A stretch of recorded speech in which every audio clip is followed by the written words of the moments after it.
बांग्लादेश चुनाव में बीएनपी की जीत हुई है। बीएनपी ने 299 में से 180 सीटों पर जीत दर्ज की है। ये बहुमत के लिए जरूरी 150 के आंकड़े से ज्यादा है, 30 सीटें ज्यादा है। खालिदा जिया के बेटे रहमान का पीएम बनना तय है। चुनाव फर्जी और असंवैधानिक, शेख हसीना का कहना। तारिक रहमान की प्रचंड जीत पर प्रधानमंत्री नरेंद्र मोदी ने बधाई दी है।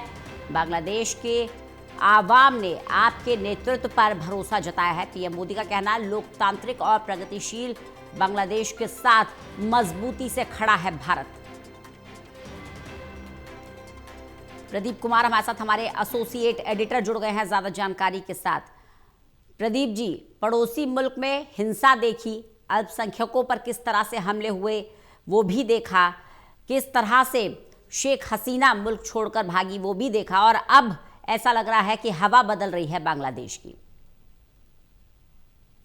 देखिए रंजना, और काफी महत्वपूर्ण नतीजे आए हैं। जिस तरीके से बांग्लादेश में चुनाव हुआ, अंतरिम सरकार मोहम्मद यूनुस की सरकार, और उसके बाद जिस तरीके से चुनावी मुकाबला हुआ है, अपदस्थ प्रधानमंत्री शेख हसीना ने इस पूरी प्रक्रिया की आलोचना की है और इसको असंवैधानिक बताया है। लेकिन अब वहां पर जो नतीजे सामने आ रहे हैं वो निश्चित तौर पर एक बड़े बदलाव की ओर इशारा कर रही हैं। जो बांग्लादेश नेशनलिस्ट पार्टी, यानी जो इसमें तारिक रहमान है, उसके प्रमुख हैं, खालिदा जिया के बेटे हैं, वो सत्ता में वापसी कर रहे हैं। और करीब 20 साल के अंतराल पर और करीब 35 साल में पहली बार होगा जब पुरुष प्रधानमंत्री बनेगा, क्योंकि खालिदा जिया शेख हसीना के बीच बांग्लादेश में सत्ता का परिवर्तन होता रहा है। और जब यहाँ पर सत्ता पलट हुआ, जो छात्र आंदोलन, और इसमें कहा गया कि कट्टरपंथी ताकतों का हाथ था, विदेशी ताकतों का हाथ था, इसके बाद हालात बदले हैं। बांग्लादेश में अल्पसंख्यक हिंदुओं पर अत्याचार बढ़ा और वो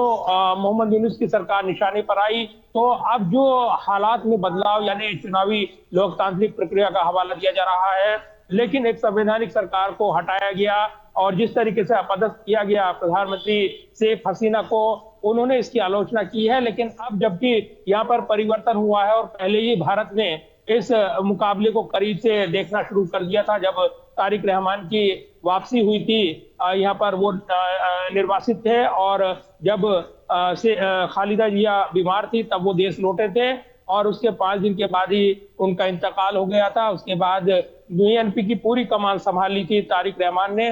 पहले से ही वो उसका नियंत्रण कर रहे थे, राजनीतिक दिशा निर्देश वही तय कर रहे थे। तो अब जब ये बड़ी जीत हासिल हो रही है तो कहीं ना कहीं एक बड़ा सत्ता परिवर्तन इसको कहा जा रहा है। जो नीतियां खासतौर से तारिक रहमान लागू करने वाले हैं वो काफी मददगार रहेंगी और इस क्षेत्र में शांति स्थिरता आएगी, क्योंकि कट्टरपंथी ताकतें जो जमात हाँ वो उसको मात मिली है, ये कहा जा रहा है। तो रंजना, ये एक बड़ा परिवर्तन है और भारत के हितों से जोड़कर देखें तो प्रधानमंत्री नरेंद्र मोदी ने इस जीत के बाद यहाँ पर बीएनपी की तारिक रहमान को बधाई दी है, एक संदेश भेजा है। भारत और बांग्लादेश के संबंधों को लेकर उन्होंने एक ट्वीट करते हुए इसको एक महत्वपूर्ण कदम बताया है, परिवर्तन बताया है।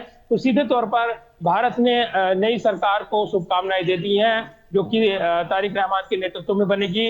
इससे पहले जब खालिदा जिया का निधन और उस मौके पर खुद विदेश मंत्री एस जयशंकर ढाका की यात्रा उन्होंने की थी, जबकि वहां पर भारत के खिलाफ जो एक आंदोलन देखने को मिल रहा था उसकी परवाह नहीं की गई। लेकिन भारत बांग्लादेश के साथ मजबूत संबंध चाहता है और बांग्लादेश का उदय भी भारत की सेना के जरिए संभव हो पाया था।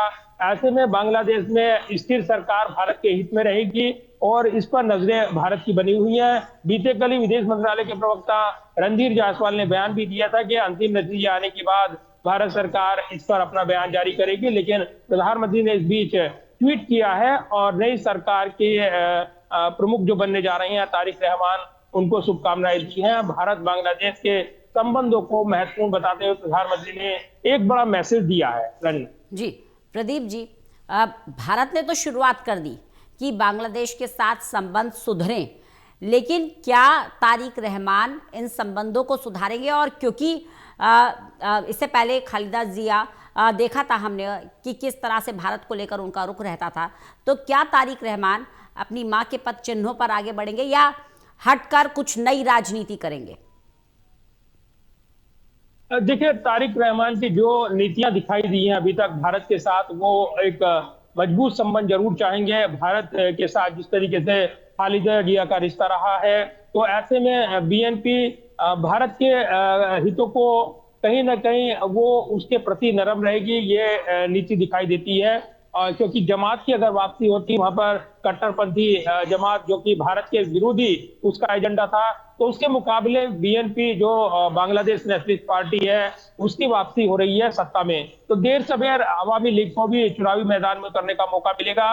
लोकतंत्र की बहाली कहीं ना कहीं सुखद होगी, इस उम्मीद के साथ भारत इस परिवर्तन को देख रहा है और बांग्लादेश के आंतरिक हितों में दखल अंदाजी ना हो, इसका भी खास ख्याल रखा जा रहा है। और इसीलिए भारत ने अपनी सदी हुई प्रतिक्रिया, पहली प्रतिक्रिया जो प्रधानमंत्री के जरिए उन्होंने भारत बांग्लादेश संबंधों को लेकर दी है, ये काफी सकारात्मक मानी जा रही है। इससे पहले लगातार तारिक रहमान को लेकर भारत ने उत्साहजनक रुख दिखाया है और कहीं ना कहीं उनको बधाई संदेश भी उन्होंने भेजा है। तो ये तमाम चीजें दिखाती हैं कि भारत सहज है तारिक रहमान के साथ। बनिस्बत अगर जमात की यहाँ पर सत्ता में वापसी होती तो निश्चित तौर पर बहुत मुश्किल हालात होते हैं और बांग्लादेश में अगर देर सवेर लोकतंत्र की बहाली होती है पूरी तरीके से, यानी अवामी लीग भी चुनावी परिदृश्य में वापसी करती है, तो ये अच्छा संकेत जाएगा। तो पहली प्राथमिकता भारत और बांग्लादेश के संबंधों को एक स्थिरता देने की है और इसमें नई सरकार तारिक रहमान की उनकी जो नीतियां हैं वो निश्चित तौर पर महत्वपूर्ण रहेगी, उनके कामकाज पर नजरें रहेंगी और भारत के साथ हितों को क्या प्राथमिकता वो देने वाले हैं इस पर नजरें रहेंगी। लेकिन अभी तक जो उनका रुख रहा है वो काफी सकारात्मक रहा है और यही वजह है कि नई सरकार जो है भारत के साथ मजबूत स्थिर संबंधों की वकालत करते हुए, क्योंकि वो आगे बढ़ाएंगे देश को। तारिक रहमान ने जो नीतियां पेश की हैं इस चुनावी मुकाबले में उसको समर्थन मिला है और कहीं ना कहीं भारत ने इसको यहाँ पर पूरा समर्थन देते हुए उनको शुभकामना संदेश भी भेजा है। तो प्रधानमंत्री का ये जो बयान है भारत बांग्लादेश के नए रिश्तों की शुरुआत की ओर इशारा कर रहा है। प्रदीप जी बने रहिएगा, लगातार आपसे बातचीत करते रहेंगे।